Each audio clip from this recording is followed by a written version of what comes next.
अस्सलामुअलैकुम नाज़रीन, मैं हूं मिशन और आज हम लेके यूकेज़ेड यानी उम्मत की ज़रूरत चैनल से 7 जगह बिस्मिल्लाह मत पढ़ना वरना इंसान काफिर हो जाता है। नाज़रीन, सबसे पहले मैं बता दूं, इस्लाम धर्म में कोई भी काम शुरू करने से पहले बिस्मिल्लाह पढ़ना बहुत ही जरूरी है और बिस्मिल्लाह ही करके शुरू करते हैं। ये देखते हैं कौन सी 7 जगह जहाँ पर बिस्मिल्लाह पढ़ना सख्ती से मना किया गया है, यानी काफिर होने का भी दावा किया गया है। नाज़रीन, आइए देखते हैं कौन सी 7 जगह जहाँ पर बिस्मिल्लाह पढ़ना मना किया गया है। नाज़रीन, शुरू करते हैं इस वीडियो का ओरिजिनल लिंक आपको डिस्क्रिप्शन में मिल जाएगा। तो शुरू करते हैं नाज़रीन बिना किसी देरी के। कुछ ऐसी जगह जहां पर बिस्मिल्लाहिर्रहमानिर्रहीम पढ़ना हराम है, जायज ही नहीं है। हर इंसान जहां चाहता है, कुछ लोगों की ऐसी आदत बन जाती है कि वो हर काम करने से पहले एकदम बिस्मिल्लाहिर्रहमानिर्रहीम पढ़ते हैं। तो कुछ ऐसी भी जगह है जहां पे बिस्मिल्लाह हमें नहीं पढ़ना है, जहां पर बिस्मिल्लाह इंसान अगर पढ़ेगा तो वो गुनहगार होगा। बिस्मिल्लाह का पढ़ना ऐसी जगहों पर, ऐसे मकामात पर जायज ही नहीं है। अब आप ये समझ लीजिए कि कौन से मकामात पर बिस्मिल्लाह पढ़ना चाहिए, किन मकामात पर बिस्मिल्लाह नहीं पढ़ना चाहिए। आपने सुना होगा कि हर काम शुरू करने से पहले बिस्मिल्लाहिर्रहमानिर्रहीम पढ़ना चाहिए, क्योंकि बिस्मिल्लाहिर्रहमानिर्रहीम का माना है कि अल्लाह के नाम से शुरू, जो बड़ा मेहरबान निहायत रहम वाला है। यानी हम काम को जो शुरू कर रहे हैं वो अल्लाह के नाम से शुरू कर रहे हैं ताकि अल्लाह ताला हमारे इस काम में बरकत अता फरमा दे। और बिस्मिल्लाह पढ़ने के फायदे भी बहुत ज्यादा होते हैं कि अगर कोई इंसान किसी काम को बिस्मिल्लाह पढ़ के करता है तो अल्लाह तबारक व तआला उसके उस काम में बरकत अता फरमाता है। और ये सुन्नत भी है। आका अलैहिस्सलाम ने बहुत सारे मकामात पर हमें बिस्मिल्लाहिर्रहमानिर्रहीम पढ़ने की ताकीद फरमाई है और आका अलैहिस्सलाम ने हुक्म दिया है बिस्मिल्लाहिर्रहमानिर्रहीम पढ़ने का। अब अगर आप कोई भी नेक काम शुरू कर रहे हैं, उस नेक काम शुरू करने से पहले आपके ऊपर बिस्मिल्लाहिर्रहमानिर्रहीम अगर आप पढ़ लेंगे तो आपकी सुन्नत भी अदा हो जाएगी और उस पे आपको सवाब भी मिलेगा और उसकी बरकतें जो होंगी ना वो भी फिर आपको मिलेंगी। अगर आपने किसी काम, नेक काम शुरू करने से पहले बिस्मिल्लाह पढ़ लेना तो फिर इंशाअल्लाह उसमें आपका नुकसान नहीं होगा। अल्लाह ताला खुद आपका हामी और मददगार और नासिर बन जाएगा। क्यों? क्योंकि आपने अपने उस काम को अल्लाह के नाम से शुरू किया है। कि हमारा काम था करना, बंदा क्या करता है जो उसके बस में होता है। बंदा तो असबाब इख्तियार करता है ना, और बंदा कर भी क्या सकता है। बंदे के जिम्मे सिर्फ है असबाब का इख्तियार करना, कि आप किसी काम को करने से पहले सबब इख्तियार करें कि हमें ये काम करना है, बाकी आप अल्लाह के सुपुर्द कर दें। आप अपने काम को करें, बाकी जो आपका काम है वो अल्लाह तबारक व तआला के सुपुर्द कर दें। आप देखें ना कि एक मर्तबा एक सहाबी आए, आकर अर्ज किया कि या रसूलुल्लाह सल्लल्लाहु अलैहि वसल्लम, जब आका अलैहिस्सलाम ने उनको ये बताया ना कि अल्लाह पे भरोसा करो और अल्लाह पे भरोसा ही असल चीज़ है, तवक्कलतु अलल्लाह, मैंने अल्लाह पर भरोसा कर लिया, हस्बुनल्लाहु व निअमल वकील, अल्लाह पाक काफ़ी बेहतरीन कारसाज है। तो कुछ सहाबा किराम कहने लगे कि या रसूलुल्लाह सल्लल्लाहु अलैहि वसल्लम, हमें अल्लाह की ज़ात पर भरोसा है, क्या हम अपने ऊँटों को ऐसे ही छोड़ दें? भाई हम ऐसे ही छोड़ देते हैं, अगर हमारी किस्मत में मुकद्दर में होंगे तो हमारे ऊँट वापस आ जाएंगे और मुकद्दर में नहीं होंगे तो चले जाएंगे, हमें अल्लाह की ज़ात पर भरोसा है। तो आका अलैहिस्सलाम ने फरमाया कि नहीं, पहले अपने ऊँट को बांधो, फिर अल्लाह की ज़ात पर यकीन करो, फिर अल्लाह की ज़ात पर भरोसा करो।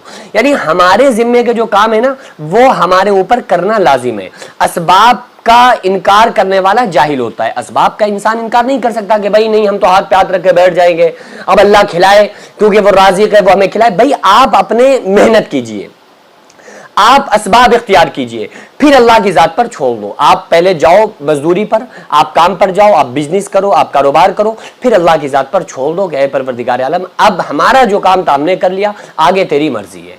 हमारा सिर्फ कमाने से रिस्क थोड़ी मिलता है।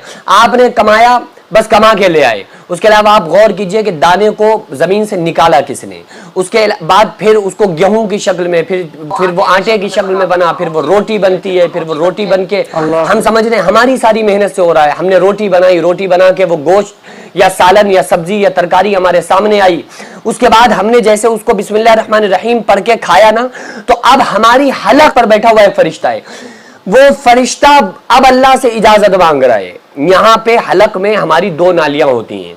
एक नाली होती है जो सांस की होती है, एक नाली वो होती है, एक नली वो होती है जिससे रिस्क अंदर जाता है, खाना अंदर जाता है।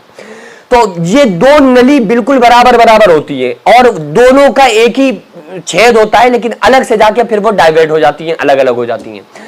अब आप ये सोच कर देखिए कि फरिश्ता यहाँ पर बैठ के अल्लाह ताला से पूछता है हमारे हर लुकमे पे कि मौला इस लुकमे को जिंदगी का सबब बनाऊं या मौत का बाइस बना दूं। अब अल्लाह ताला की अगर मर्जी होती है तो जिंदगी का सबब लुकमा बन जाता है, और अगर اللہ کی مرضی نہیں ہوتی ہے تو وہ لقمہ بندہ لقمہ اجل بن جاتا ہے. یعنی اگر وہ لقمہ بجائے کھانے والی نالی میں جانے کے نلی میں جانے کے اگر وہ سانس کی نلی میں چلا جائے تو پھر انسان ختم ہو جائے گا. تو آپ دیکھیں ہم نے اتنے سارے کام کیے لیکن فرشتہ یہاں پر بیٹھا ہوا ہے کہ اس نوالے کو اس لقمے کو کہاں لے جانا ہے. تو یہ ہم نے اپنے اسباب اختیار کیے اور اللہ تبارک و تعالیٰ پر چھوڑ دیا. تو نیک کام ہم شروع کر رہے ہیں, کھانا کھا رہے ہیں تو ہمیں بسم اللہ پڑھنے کی تاکید, ہم کوئی نیک کام کر رہے ہیں تو ہمیں بسم اللہ پڑھنے کی تاکید. لیکن بہت سارے لوگ ایسے ہوتے ہیں کہ کچھ حرام کام کرتے ہیں. جیسے اگزامپل مثال کے طور پہ اگر کوئی انسان جوا کھیل رہا ہے تو اس میں بسم اللہ کا پڑھنا حرام ہے کہ اللہ کے نام سے شروع. اللہ نے کب کہا تھا کہ آپ جوا کھیلو جا کر؟ اللہ نے کب کہا تھا کہ آپ شراب بیچو جا کر؟ اللہ نے کب کہا تھا کہ آپ جھوٹ فریب مکر کرو جا کر؟ تو اللہ نے تو کہا ہی نہیں نا. ایک شخص نے بڑی عالیشان منزل بنوائی نا, گھر بنوایا, بلڈنگ بنوائی اور اس پر لکھا ھذا من فضل ربی. شیطان نیچے بیٹھا رو رہا ہے کہ تو لوگوں نے پوچھا بھائی تو کیوں رو رہا ہے؟ تو اس نے کہا کہ دیکھو میں نے اس سے جھوٹ بلوایا, دنپن کروایا, فراڈ کروایا, ہم نے اس کی بلڈنگ فراڈ کر کے بنوا دی اور یہ لکھ رہا ہے ھذا من فضل ربی, یہ میرے رب کا فضل ہے. اللہ نے کہا تھا کہ جھوٹ بول کے کمانا, اللہ نے کہا تھا کہ دنپن کرنا, اللہ نے کہا تھا کہ فراڈ کرنا. تو شیطان تو ہر طرح سے انسان کو بہکاتا ہے نا. تو اس لیے حرام کاموں سے پہلے ہمیں بسم اللہ ہرگز نہیں پڑھنا ہے. ہمیں ہر نیک کام شروع کرنے سے پہلے بسم اللہ الرحمن الرحیم پڑھنا چاہیے. ہمیں احتیاط رکھنا چاہیے کہ جب ہم باتھ روم کے اندر داخل ہو چکے ہوں نہانے سے قبل بسم اللہ نہ پڑھیں, باتھ روم میں جانے سے پہلے ہم بسم اللہ الرحمن الرحیم پڑھیں, اور باتھ روم کے نکلنے کے بعد جب کپڑے پہنے جب بسم اللہ الرحمن الرحیم پڑھیں. اور بہرحال کوئی انسان بزنس کرتا ہے, کاروبار کرتا ہے, اب اس نے جھوٹ بولا اور پھر اس کے بعد پیسے لیے بسم اللہ الرحمن الرحیم پڑھ کے, تو پھر یہاں پر ایسی جگہوں پر جہاں پر حرام کام کوئی بندہ کرتا ہے تو وہاں پر بسم اللہ الرحمن الرحیم نہیں پڑھنا چاہیے. کیونکہ اللہ تبارک و تعالیٰ نے تو آپ کو ایک چھوٹ دے رکھی ہے, دنیا میں چھوٹ دے رکھی ہے کہ جیسا کرو گے ویسا بھرو گے. اللہ سب کو دیکھ رہا ہے کہ کون کیا کر رہا ہے. تو جو کچھ ہم کر رہے ہیں نا, لوگ کہتے ہیں کہ ارے یہ تو اللہ کی مرضی ہے, ارے ہم نماز نہیں پڑھ رہے یہ تو اللہ کی مرضی ہے, ارے ہم جھوٹ بول رہے ہیں یہ تو اللہ کی مرضی ہے. اللہ کی مرضی نہ ہوتی تو تھوڑی ہم جھوٹ بولتے. اللہ کی مرضی ہے جو ہم فراڈ کر رہے ہیں. بھائی یہ اللہ کی مرضی نہیں, یہ اللہ کی اجازت ہے. اللہ نے آپ کو اجازت دی ہوئی ہے, بس اللہ نے چھوٹ دی ہوئی ہے کہ کر لو, دنیا میں جیسا کرنا ہو. اللہ ظالم کو ڈھیل دیتا ہے لیکن جب پکڑتا ہے تو چھوڑتا نہیں ہے. ان بطش ربک لشدید, اللہ کی پکڑ بڑی سخت ہے. تو دنیا میں اللہ دیکھ رہا ہے, مرضی نہیں ہے اللہ کی کہ آپ گناہ کرو, لیکن اللہ نے بس اجازت دی ہوئی ہے کہ آپ کر لو, دیکھیں کتنا کرو گے. ایک دن آؤ گے میرے پاس, جب آؤ گے جب ہم فیصلہ کریں گے, مالک یوم الدین, انصاف کے دن کا حاکم. تو اللہ کی ربوبیت سمجھیے اور ہمیں یہ سمجھنا چاہیے کہ کون سے کام ہمیں کب کرنا چاہیے کب نہیں کرنا چاہیے. جو سنت رسول صلی اللہ علیہ وآلہ وسلم پر ہم عمل کریں گے تو اللہ تعالیٰ ہمیں کامیاب کر دے گا, دنیا میں بھی اور آخرت میں بھی انشاءاللہ تعالیٰ. تو ناظرین آج کے لیے بس اتنا ہی. بہت ہی اچھی دلیل دے رہے تھے حدیث کی روشنی میں ہمارے مفتی عالم صاحب. تو ناظرین امید کرتے ہیں ویڈیو ہماری پسند آئی ہوگی. اگر ویڈیو آپ کو پسند آئی ہو تو پلیز ویڈیو کو لائک کرنا, چینل کو سبسکرائب کرنا اور کمنٹ کر ہمیں ضرور بتانا ہماری ویڈیو آپ کو کیسی لگی. تو جب تک کے لیے خدا حافظ, السلام علیکم.